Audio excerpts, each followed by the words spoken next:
right, so I have water. Cheers. I have wine. I wish I grabbed my lemonade, but cheers. Oh, cheers. I was just trying to like find all my cables and shit to get the setup here. Yeah. I mean, I moved. So, but this is like still in chaos. Everything's everywhere, so this isn't a permanent background yet. So new place. New place. So how exciting. But yeah. How's it feel? It's good. I think it's just I'm just stressed that all my stuff is like not all put away yet, but it's fine. Have you been to work or have you just? I just got back this morning. No, I went on Monday and Tuesday, but Monday night I stayed in Hell's Kitchen and then I came back to. But yeah, that's kind of it. How are you? Pretty good. I'm crocheting a lot lately. Yeah. And it's been nice and fun, and also like considering trying to make it a business without thinking like too far ahead, just because initially I thought let's crochet clothes and stuff, but it's a lot of work to do clothes and I'm only one person. So I'm trying to think like smaller, more functional, cute stuff. So I'm thinking like cat toys, little dog toys, little nice like small plushies. Yeah.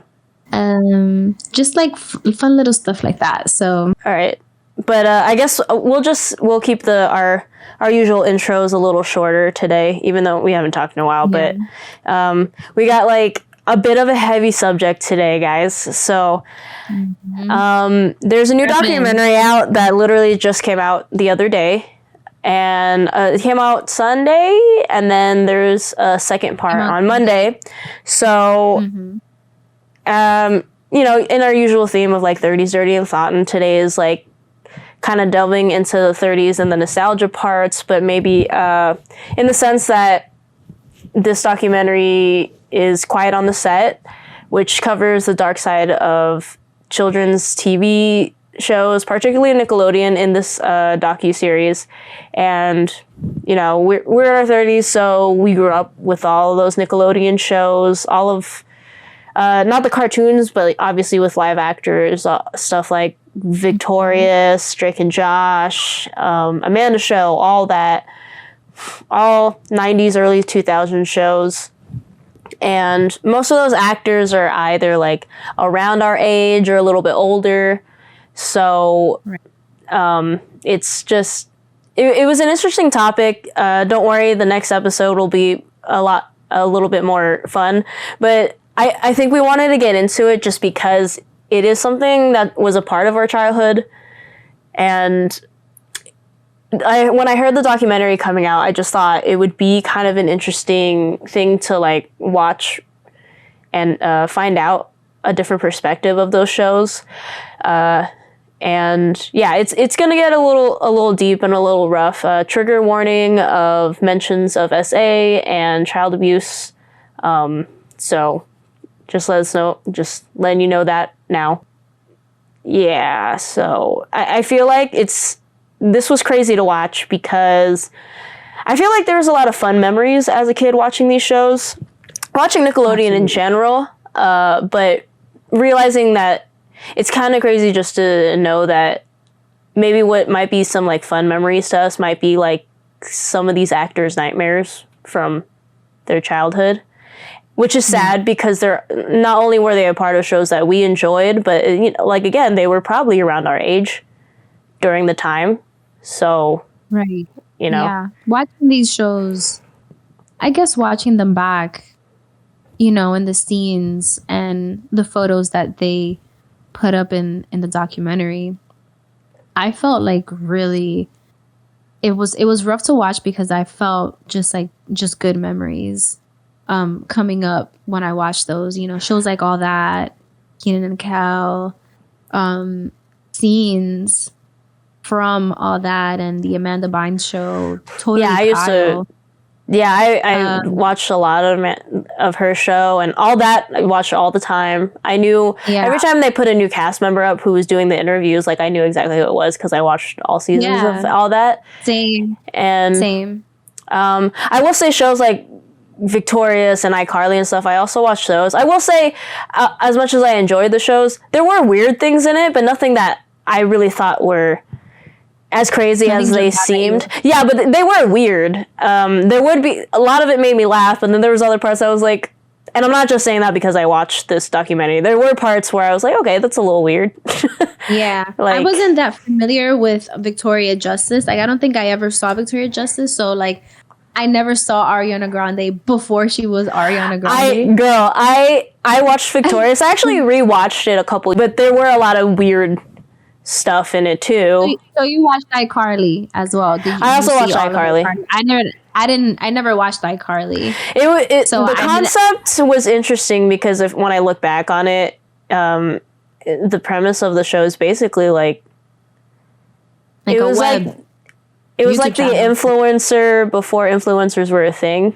Yeah. Like they kind of did that before anybody else did, and it was just like really like weird watching those things from the documentary because I think I did watch a couple random episodes maybe when I was younger, but I don't think I like actually got it. Like I didn't really get the humor. It's dumb humor, and I like dumb humor, so I was like, I didn't get it. What I did watch was Zoe 101. I mean, they brought up a lot of stuff, just like the foot fetish thing. So I've heard about this already. Dan Schneider with all the weird foot stuff. I remember those were the weird parts of those shows that I remember because I was like, where is it? Because I remember specifically every scene that they put up, and I was like, I remember that being weird actually, and very odd. Yeah, it's super weird. That's just kind of like, why are you putting things like that up on a kids show? And I mean, like, one foot joke, but whatever, but, like, it was, like, all the time. I've watched the show. It was, like, really weird. It was, like, adults touching people's feet. It was really odd. I don't like feet as it is. Same. It already weirds me out. But put the dogs out. Put the dogs away. They definitely dive into Amanda Bynes' career, and that's actually like... That's actually one of the questions I have here because I think they treated Amanda Bynes as a golden child and how like that's how they started off the documentary, right? Talking about what was the woman's name that they spoke to first, and Dan Schneider kind of like was mentoring one of the writers. No, not one of the writers. One of the people. Oh she was from All That. Yeah. She was from All That. From All That. How Dan Schneider was pretty much mentoring her, and once she introduced him to Amanda Bynes, it was over. You know, it was all about Amanda Bynes. She seemed like the golden child. Although, she was super big at that time. You know, Amanda's show and all the other stuff, and then, but it's also, although a golden child. There's not much in there of like what actually happened to her. I mean, right. Do you think she was a victim? Yeah, absolutely.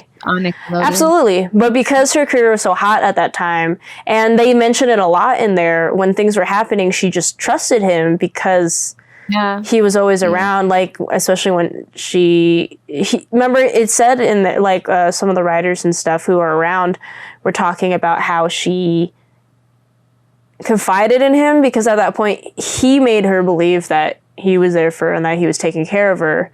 I feel like he probably mentally was more mentally abusive, and I mean he convinced her basically that her parents weren't good for her and her career, and was like there when she wanted to get emancipated and stuff like that. I do believe that, and I think maybe later on she started realizing stuff or doesn't know where maybe some of the mental health things came from, but it was probably from that. But because her career was so hot and she was so young and wasn't aware of things. I mean, they mentioned that a lot with some of the actors that were getting interviewed of just, you're a kid, you don't realize what's happening with some of the stuff that they're doing, whether it's like how much these grown men are hanging out with them or how much the jokes are very adult and stuff like that. So I absolutely do. I'm hoping it wasn't a physical abuse, but there's probably I definitely think there's probably mental abuse. And I mean, they do kind of mention that he used to like weirdly touch her, a lot of shoulder touching, and he did that a lot with young girls. He did really, with a lot of the young women on the set. I think his thing was he treated women, young girls, women, just very unfairly, very weird. He was not a big supporter of women at all. Yeah, I have that as a note. He's highly misogynistic because he hired those 2 female writers who were like lead writers, but he made them split their salary. But so there's a couple of things that I touch on in that aspect is that he's highly misogynistic with his female writers. I mean, he got rid of one of them the next season and then made someone else like a lead, even though the other girl had already been on a whole season. And he would exclude them from meetings, stuff like that. Very misogynistic. And he would be like you can't take a joke kind of person. And you know what I realized? Because they kind of touch on how he grew up a little bit. Obviously, I think he was a little bit bullied, and he always felt like, why does it feel like, obviously not all men before people attack me, but like, it seems like men who like grew up either bullied or like or just like a little bit different when they were growing up keep themselves in this victim mentality when they become adults, but then they become abusers because they're just like it's very incel. It's super incel toxicity. As soon as they get a little bit of power, as soon as they get a little bit of power and a little bit of authority, they run with it. And what's crazy, and that's what he did. He was so fucked up to like the adult female employees, and then he was super weird and towards young girls, but he was also mean to some young girls. Like Jeanette McCurdy said she got yelled at a lot. So it was like, it was definitely, he treated golden kids a different way, but I do think he abused all of them in some sort of way. Just, it was different. Like, it was outwardly towards certain people, like Jeanette or a different person, but maybe more under the wraps of someone like Amanda, And then going back to, like, the writers and stuff, with him being misogynistic, this was a time, especially in Hollywood, I mean, it still is kind of like this, but especially, in the 80s and 90s is like getting your dream job and the lengths people would go to get their dream job. Like they agreed to split their salary, or because they're like, oh, this is a great job. And it was great in the beginning, they said, but it started becoming evident that was terrible. I mean, that's my question. I'm just like, I feel like generally for women to get in the door, it was very hard. Especially back then. I assume it was even harder than what I think. Female writers in comedy on TV, it just wasn't a thing. They even said like, oh, he just didn't think women were funny. He said that to their face. And so many incel men will say that shit even to this day. And it's just so crazy to me. It's really disgusting. I'm also very disgusting. Did you catch the towards the end of the documentary, he was getting his camera, Dan Schneider. He was like recording a lot on set. And did you notice that the writer's room, he was in the writer's room, like, this is the writer's room. Yeah, and it was all dudes. I peeped that. Yeah, I peeped that. And I think it was either iCarly. I don't know. It was one of the shows. Or something like that. And I was just like, I peeped that, yeah. You grown-ass men are writing, all of you grown-ass men are writing for this show. Yeah. That has a whole bunch of feet shit in it. And weird sexual innuendos. not the first part of the documentary and towards the end has at least 6 different people said this, but he was always getting massages on set by somebody. Yeah. That's so fucking gross. I mean, just by any people. Yeah, that's not appropriate for any job. Throughout the documentary too. Throughout the entire thing, they kept saying like this man was always getting massages, like always. He would just ask like an employee and be like, "Give me a massage."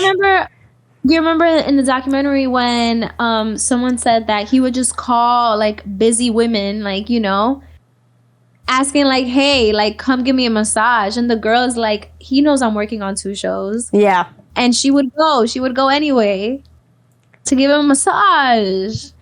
I mean, there was a point that just everybody, including some of the male like employees, are just like, you can't say no to Dan. You just, because he would get angry over like dumb shit and start yelling at people. He's asking people to give him massages. He's just doing all these like crazy things. He made a very toxic work environment. I mean, one of the writers said that like, look, writing in Hollywood, a lot of jobs in TV and film in border abusive hours. I mean, you're doing crazy hours. You're doing a lot of stuff like that. But there was one lady, she was like, I was editing from like, she was a video editor and I'm a video editor. So like, I can't even imagine this. It's just, she was like, I was editing from 8 a.m. to like midnight, like all the time. There's a point where she literally collapsed and had to go to the hospital.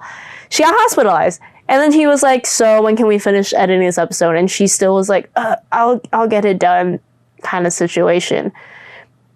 So wild. I mean, I can imagine why it would be so hard to say no to him, since he made so many careers happen. Yeah, and it's a lot. like he could. I bet like all these people on this set was like, this guy could make or break me. You know, this guy's the reason why I have this job right now. He's the one that created all these shows. If he's not here, if I mess with him, he could cut me like this. Mm-hmm. So I could imagine how hard it was to work under that pressure. And then if you're a kid on set, I thought that's pretty insane. What was one of the kids that got let go and didn't come back for another season, that his mom was a problem? Oh yeah, I actually have that in here. Right? Yeah. I forgot what his name was, but he also felt like, he said that he felt like he was getting weird parts that seemingly, I mean, not seemingly, like it was kind of racist. And I was like, you know, him being a misogynist and also racist is not surprising, you know, since we already know his misogyny as it is. But his mom just wouldn't take shit. And that's good for her. I'm glad that she could get him out. I mean, Me too. But he was like, your mom's a problem. And basically it was just like, he wasn't asked to come back to all that. And he was a kid, and he had mentioned, it was like, it really sucks because like I can't see my friends, you know, I can't go back out there to go see them. His name is Leon Frierson. Frierson? Frierson, that was his name. But yeah. And you know, he's like, what, like 13, 14 at the time, and he's just like, it sucked because he didn't get back on. I mean, at the time when you're a kid, even after all the crazy hours and the mental abuse, he still wanted to do it because he was a kid and his friends were on the set with him. And he was also providing for his family as well. Yeah. You know, being that young, taking on that pressure, and then being let go and not being able to provide for your family. But you also don't realize those things when you're a kid, that maybe it's best that his mom was able to get him out at the time that she did, you know? I mean, yeah, because she spoke up about stuff like, this is weird, this is odd, I don't like this. She's weird.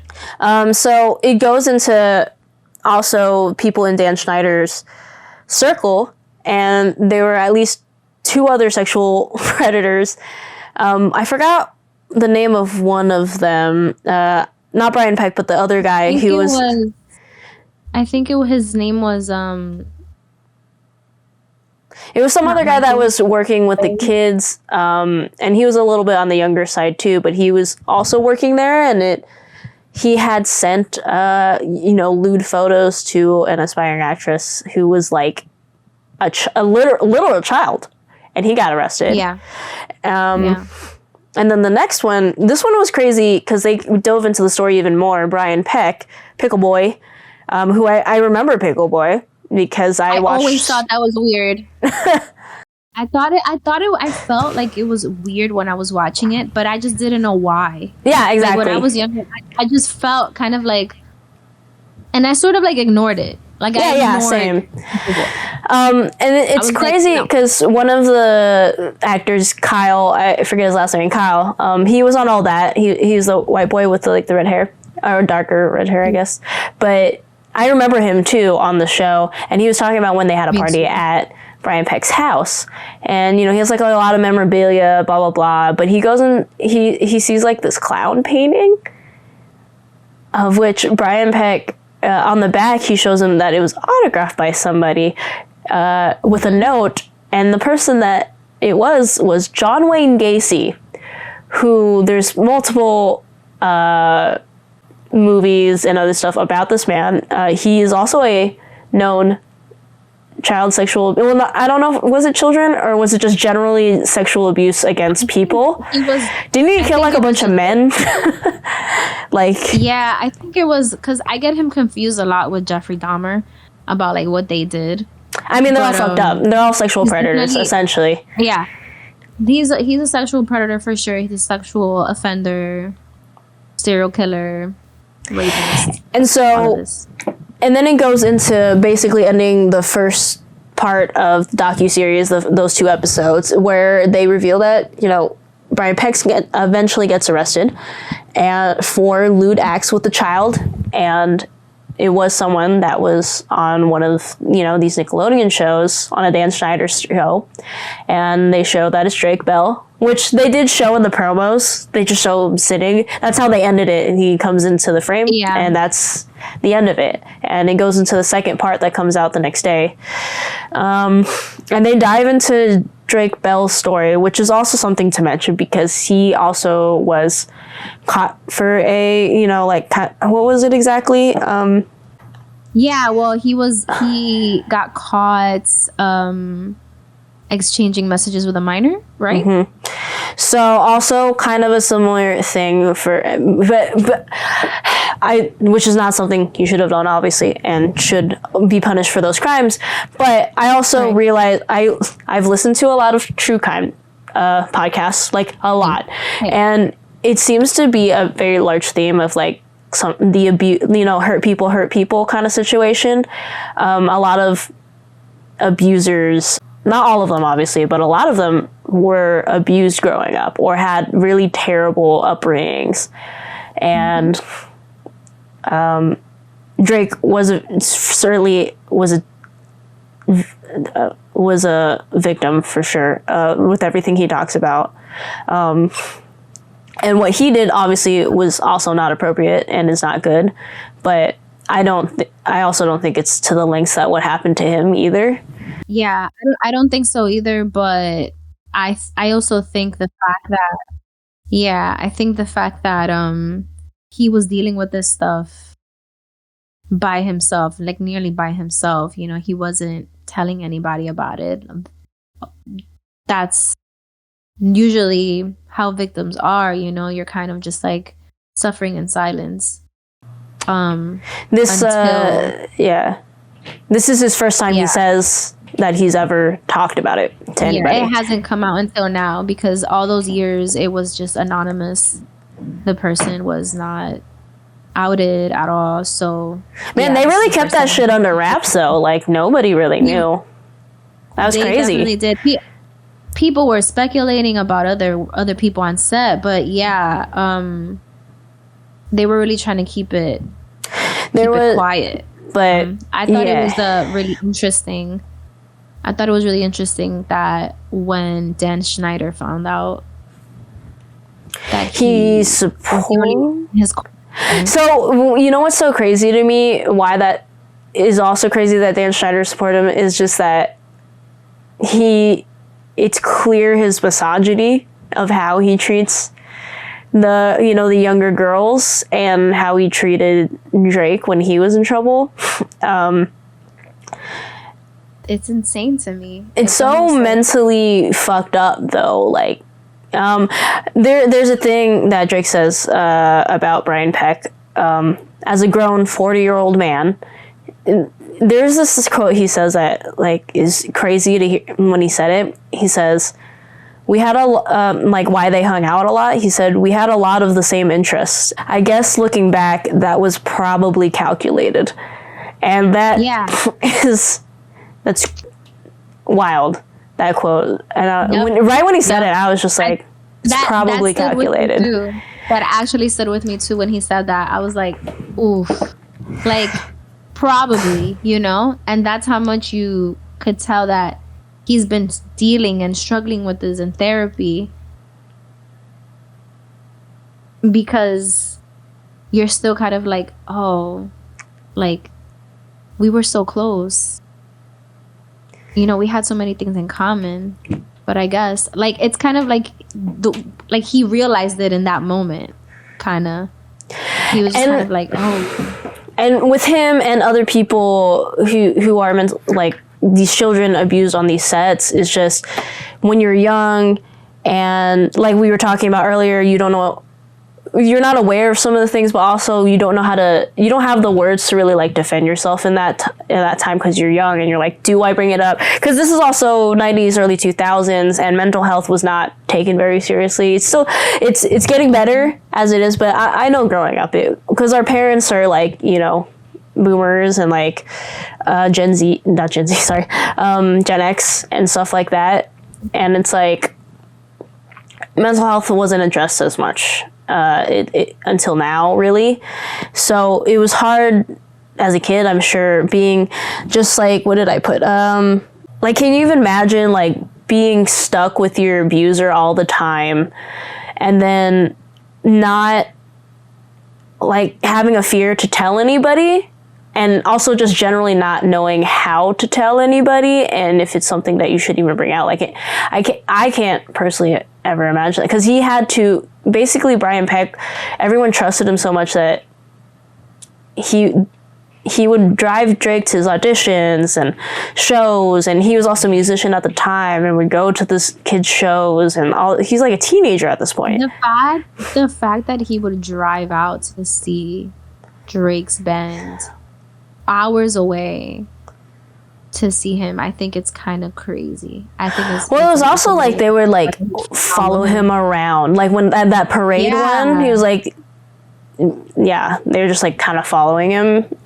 And it what's crazy, but it's an example of mental abuse, the same way that Dan Schneider made Amanda Bynes think like her parents weren't good for her career. Brian Peck did that with Drake Bell's dad.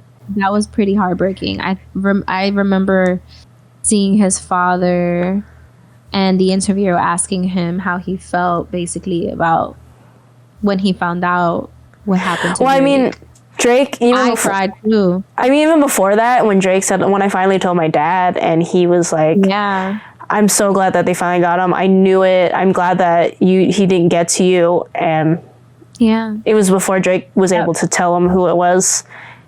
That broke my heart. That broke my heart. Because, like, he knew in his gut that this guy was no good, And also, like, the fact that I think that his wife, his ex-wife and him, like, it seemed like they had a not so good separation or divorce.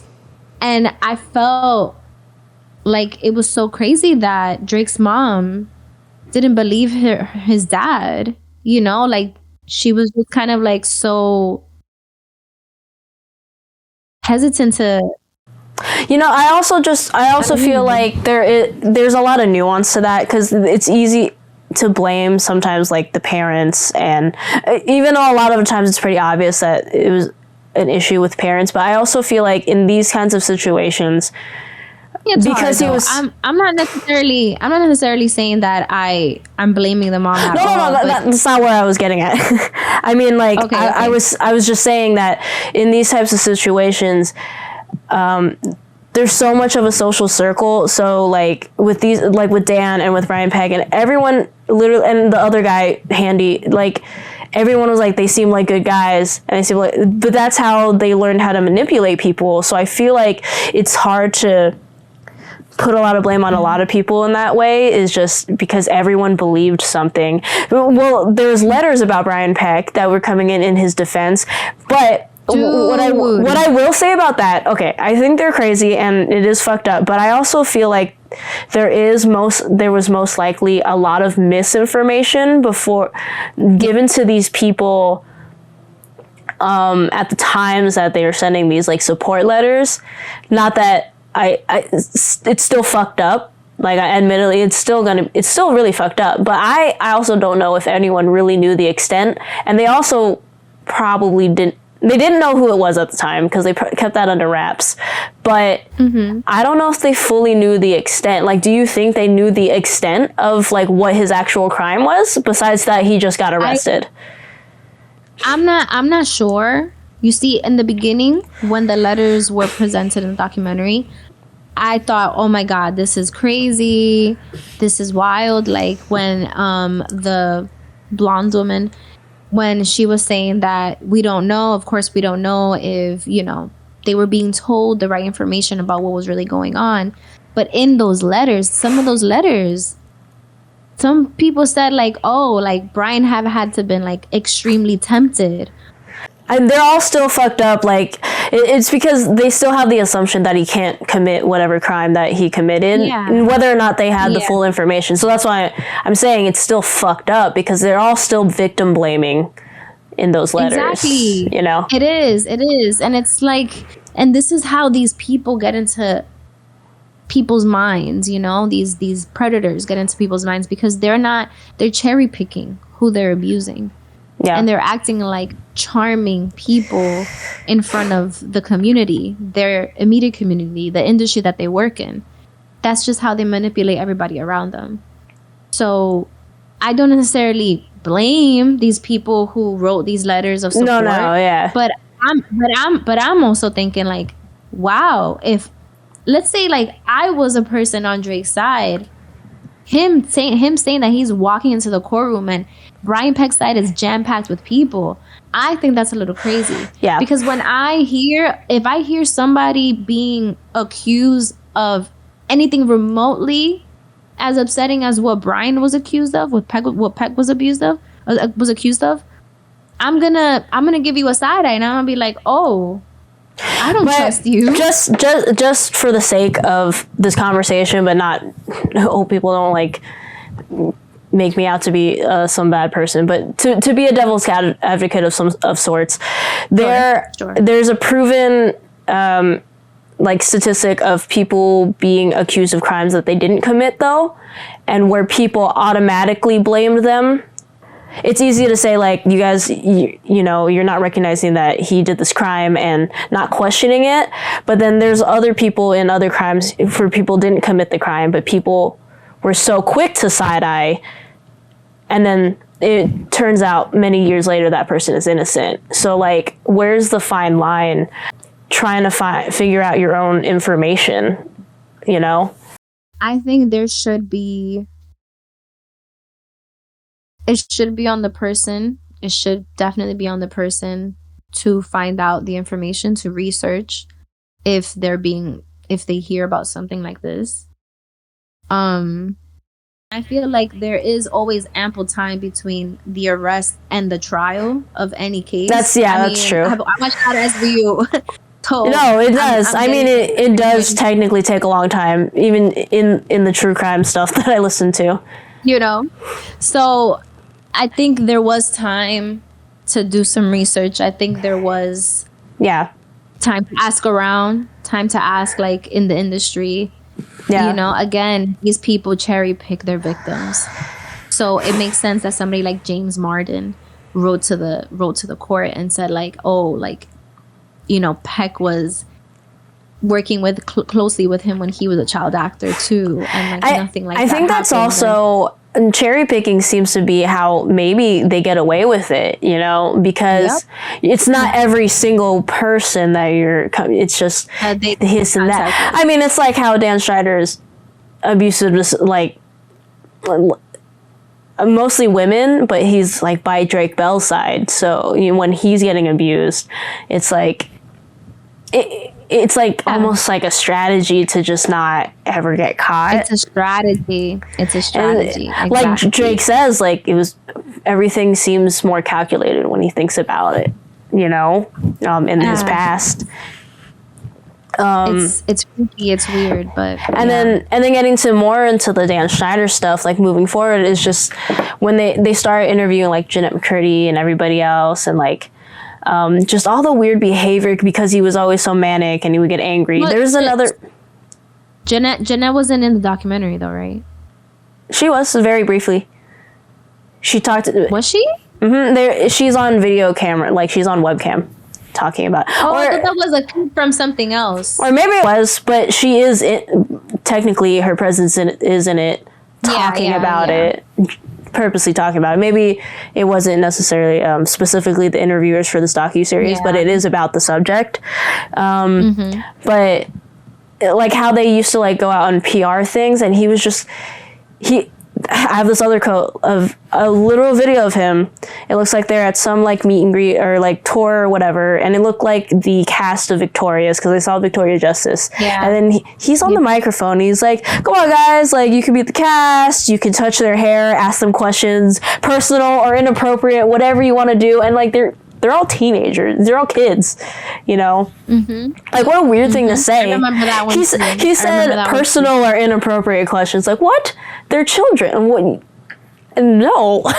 Like, what? That's not something you say. Why are you advocating that so loudly? Yeah. That's so weird. Real quick, because this was, like, really shocking to me, when nothing really happened to Brian Peck. Right, he was sentenced to 16 months. Oh, 16 months? I thought it was 18 months. 16 months of... Yeah, 16 months. And then he got to work on Zack and Cody. Oh, I must have missed that. Then he worked for The Sweet Life of Zack and Cody. Do you remember? I watched the entire thing. He was a mirror in Zack and Cody, but I also think he was just like, you're right. On set. And when they were asked, the creators of the show asked him about the trial or whatever, all he said was the problem was resolved. Yeah. You know, damn, we've already been talking a lot about this. I guess, I think in a way to wrap this up, just going off of that, I guess two things come to my mind. One, the fact that he got 16 months, it just shows, and there's a history of it too, people who commit like sexual abuse or SA kind of crimes not being held in prison or held in contempt for very long. But then you think of other non-violent crimes, obviously, like, weed, especially with weed becoming more legal, but even that, or like being in the wrong place at the wrong time for anything else, and those people are in jail for years. And yet you can, especially in Hollywood, sexual abusers and physical abusers just in general not getting, the time that they deserve in punishment, them being the real danger to society and not a little cannabis. Yeah, I mean, or anything really else. Just, there's worse crimes than weed or someone being drunk in public, but it's, and then the other thing that came to mind is just how they touch on it. It's just, I mean, the times are getting better with like calling people out for their shit, but it's still, especially in certain industries, protecting these younger workers, not just actors and actresses in the film industry, because those are going to be terrible, but just anywhere, being younger and being in a lower position of power, just with an age factor already, like, when you get your first jobs out of high school or college and you're still pretty young, and maybe going to jobs with older people who also probably treat you in a terrible way. I mean, that's just something like, who's protecting these kids in these other industries, young actors or children that just work younger? I mean, there's already children labor laws, but it seems to be, obviously you need like child actors for certain roles and stuff, so that's like where the exception is. But they work crazy hours too. And then they're also at the risk of being abused by people that they trust because they're young, and so these adults like befriend them and take care of them. And so, like they all said, you know, they all seemed like good people, but then they got worse. And it got worse. Yeah, I think I don't know if this is like a thing, but I know that there's unions for actors. Yeah. But I wonder if there's like a children's union. And that's even a thing to really protect children who work in Hollywood. Yeah. Especially when their parents aren't around, if their parents aren't around. Or if the parents get shut out because these people in power are shutting them out. You know? Right. You know, and it's hard because these kids are very impressionable. So they have to know what's really going on behind the scenes. It's not fair that these kids come on a set and it's a toss-up on who they can trust. Yeah, and it's a rough world to like be in. And then this also brings me to another subject that I already had in here, the hypersexuality of children in a lot of things, but obviously in like video media, like stuff like this. I mean, there's examples of stuff like that. I especially, decades ago, like I said, it's getting better, but it's still obviously prevalent. But like, there's examples of like when Brooke Shields was a literal teenager being a model, half naked, maybe being close to naked, in a very adult model pose. That's like what, the 80s, 70s, 80s? I forget how old Brooke Shields is.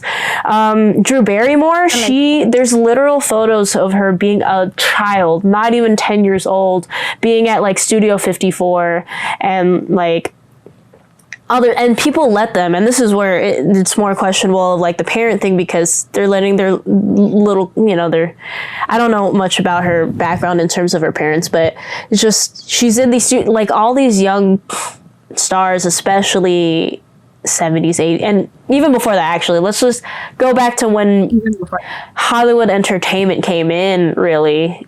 The hypersexualization of kids is so crazy, and especially like with the Dan Schneider stuff, they showed a lot of like Ariana Grande's character, Kat in Victorious, doing like seemingly adult. And I remember that being weird because, so the slap in the show is basically like a social media. It's kind of like their TikTok in the, back then in this show. So you post... No, not the sausage one. When she has like the water pouring on her when she's like laying down and stuff like that. Was so weird. So that character in the show, the slap, is basically like a TikTok social media thing. So you just post videos and whatever. So that's what that is. But yeah, they had her do weird stuff. Like the water pouring one was weird to me as a kid. I was like, and again, it was one of those things where I was like, why is this weird? Yeah, why is this weird to me? I never saw those. Things. Like I said, like I never saw that show. And when they showed it in the documentary, I was like, yeah. The one that got me was the potato, the juicing of the potato. Weirdly enough, I thought the water thing was worse because she's literally at that angle. Look, we're all adults here, and we've all probably watched porn, and it's very much that POV of the girl laying on the bed. And then she has like the water poured on her, and she's just making sounds. Like she's a kid. She's a teenager during that time. So I mean, who knows if she'll ever speak out against it? But she's a huge pop star now. But I'm sure she was. Went through some stuff as well. I think every single kid on that set experienced something, even if it wasn't physical, mentally. Yeah. They definitely did. I'm sure, because it's just like, I think if you worked under Dan Schneider at all, Something happened for sure. something would definitely happen. You saw something happen to somebody else, or something happened to you, and it really kind of blows my mind. Like, and honestly, yeah, it was really rough watching this documentary, knowing what I know. That, like I said in the beginning, that our fun memories might be their nightmares. Yeah, because that's what it is. It's just, it's so sad, because as a kid, I'm thinking like, oh my God, these people, they have so much fun. They're having like they have the best job. One of my questions here was like, did you ever wish to be on Nickelodeon or any other? I wanted to be on one of the fucking game shows. I wanted to be on one of the kid game shows. Yeah, I wanted to be on Legends of the Hidden Temple. I wanted to be on it. Yes, because Nickelodeon was fun in that way that like because it was for kids, and because like I loved all that. It was SNL sketch comedy for kids, and then like, yeah, I wanted to be on Nickelodeon, and it's just like, to think back, like I don't know if you watched Drake and Josh, but I did, and thinking that Drake was actually mentally at his worst probably during that time, and being abused during that time. So like while he's doing this show. Being expected to be like himself, like on the red carpet, on set. Like he also had a band, so he was a musician. Like knowing that he went through all of this, it really breaks my heart, you know, and that everybody else went through what they went through. It's crazy to think that. And like now looking back at, you know, the way Amanda Bynes is now, it makes a lot of sense. You know, I also, like, you were lucky if you came out unscathed. Yeah, I mean, Amanda Bynes, obviously, and not part of the Nickelodeon stuff, but like even Britney Spears as a child, because she was mentally abused, and like, and then, you know, the whole thing with her dad and what is it called? The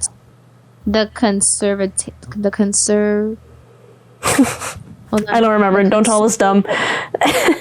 Conservatorship. Like Britney Spears with her conservatorship, and just like, yeah, it's just like the mental. I didn't know that Amanda Bynes was in a conservatorship too. Oh yeah, until they mentioned it in the documentary. Yeah, it's just the mental abuse that these kids go through when you're famous as a child, which sucks, because, you know, when you're a kid, you're getting into, because this is what I want to do when I grow up kind of situation. And yeah, it makes me think too, obviously kids have a lot to learn and they don't know a ton about the world, but there's a lot of times generally in life where kids aren't believed a lot of the times because they're underdeveloped. But I feel like kids are much more aware of things than people expect them to be, but they're just not at the, like I said, at the age to talk about how they feel, or they don't have the vocabulary or experience to really bring certain things up that they don't understand. Right. And it's crazy. I mean, you know, kids can also be little assholes. I get that, but there's a point where if they bring up something kind of crazy, like as an adult, whether it's the parent or an adult that's a part of their life, where you kind of just, you got to sit there and think, what could this be? And because I feel like there's also times where people won't ask the kid anymore. They'll just take it what it is. And again, you could ask the kid more. Maybe you won't get more information, but I don't know. You should just ask, like, what do you mean by this? Or I don't know. It's just, you know, I have nieces and nephews. A lot of them are grown, but I have little ones as well in my life. And it's scary to think about it, because I don't have my own children. Not sure if I will have children, but those kids are in my life. And I mean, you've met the little ones, and it's hard to think about, like, what happens if they bring something up. Me as an adult in their life has to consider what they're saying. Absolutely. Yeah, I would like to have kids, and I want to hope and pray that I'm going to be open and I'm going to listen to what they have to say and ask the right questions and make sure that for them it's safe to talk about these things with me. And it goes back to that's also another thing. That's also another thing where, like, are you safe talking to your parents about this? Like, are you sure that they're going to take your word for it, for what you're saying, and believe you? You know, because that's what it comes down to. It's like what you said. Like, I think it's up to the adults and whoever is in charge of the guardian or the guardian to believe what these kids are saying, that they wouldn't come to you if it wasn't really hurting them. Like Drake didn't even work up the nerve to tell anybody, but the fact that his girlfriend's mother like knew something was up almost immediately and made the actions to get this resolved ASAP, I applaud her for that. Yeah. And then, And you know, it goes back to, you know, doing your own research. If a child in your life brings you something, you know, that's when you consider it and you figure out your own conclusions to it, you know, instead of brushing it off. At least do your own research in that sense. But yeah, I mean, to wrap it up, sorry guys, this was a rough episode, and if you watch the documentary, it is new, it just came out this week, so, you know, if you can sit through it, it is something that's interesting to watch, in the sense that it just makes you a lot more aware of things, especially even with things that we may as consumers have maybe fond memories of. You know, there's always two sides to one coin, and as people in their 30s, people at our age, you're either, you know, you may already have kids or you're planning to have kids. You know, there's most likely children in your life, even if you don't personally want to have kids. And there's probably some sort of children in your life that you might actually like, whether it's like your siblings' kids or a niece or nephew. I'm sure there's like at least one, but it's just, but also remembering that you were once a child. And then, exactly, you know, it's just something to think about, I guess. It's just, since we're at an age that we kind of understand stuff a lot more, you know, from our 20s to our 30s. Just like a crazy subject to bring up. Yeah, it's something, it was it's very rough for me to watch. So again, yes, if you could sit through it. You don't have to watch it though. Like, definitely. Yeah. Don't. But it's you can probably get the Spark Notes online now. It's a rough watch. It really is. But it's also maybe bringing awareness to the reality that can happen, you know? But can make you a little bit more cautious if you do know kids in show business.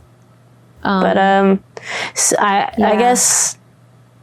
But thanks for sitting through it with us, and stay safe out there.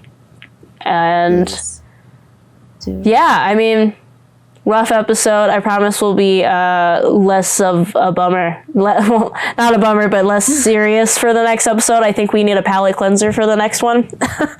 So yes, we do. And if this was a little too triggering for you, we'll see you in the next episode, because that one's gonna be fun. Yeah, we promise. But yeah, we are 30s Dirty Thoughtin'. We are every other Thursday now, if you don't already know. So the next one will be in 2 weeks. And we are on Spotify and YouTube, audio and visual. And then follow us on our socials. On our socials. I do this every episode, and I can never get through it straight. Get our TikTok and our Instagram. I mean, for as long as TikTok might be here, who knows? Who knows? We'll see with that one. But also email us at 30dirtythoughtin@gmail.com. And yeah, we should also think of a regular sign-off phrase, but I don't know any. We're 50 episodes in, and I don't know. We just go, bye! That's our thing. Okay. That's our thing.